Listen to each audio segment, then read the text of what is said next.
during the war, everybody has problems. Even you, but you have nice ocean and don't feel now, but you will feel it in the future. God bless. You don't know that. God bless. God bless. You will not have a war. Don't tell us what we're going to feel.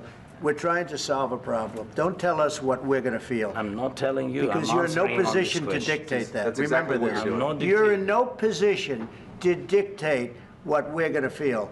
We're going to feel very good. You will feel influence. We're going to feel very good and very strong. You will feel influence. You're right now not in a very good position.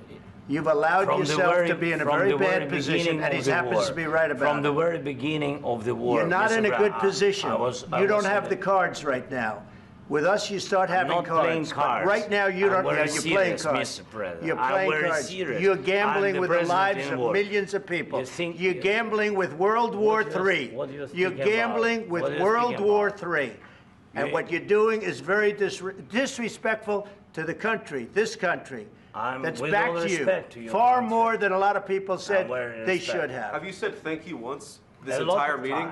No, in this entire meeting, have you said thank you? You went to Pennsylvania and campaigned for the opposition in October. Offer some words of appreciation for the United States of America and the president who's trying to save your country.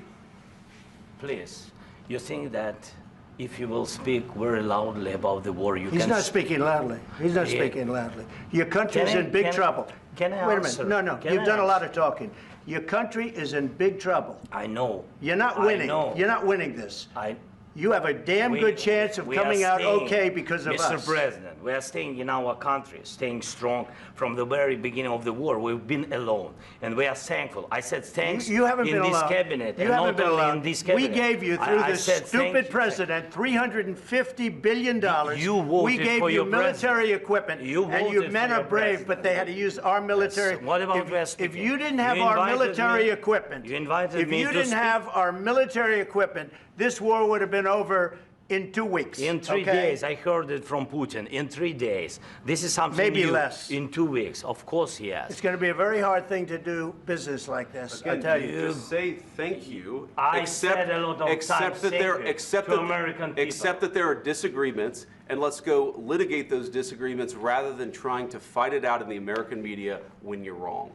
We know that you're wrong. But you see, I think it's good for the American people to see what's going on. I understand, sir. I think it's very important. That's why I kept this going so long. The problem is, I've empowered you to be a tough guy. And I don't think you'd be a tough guy without the United States. And your people are very brave. But you're either going to make a deal or we're out. And if we're out, you'll fight it out. I don't think it's going to be pretty, but you'll fight it out. But you don't have the cards. But once we sign that deal, you're in a much better position. But you're not acting at all thankful.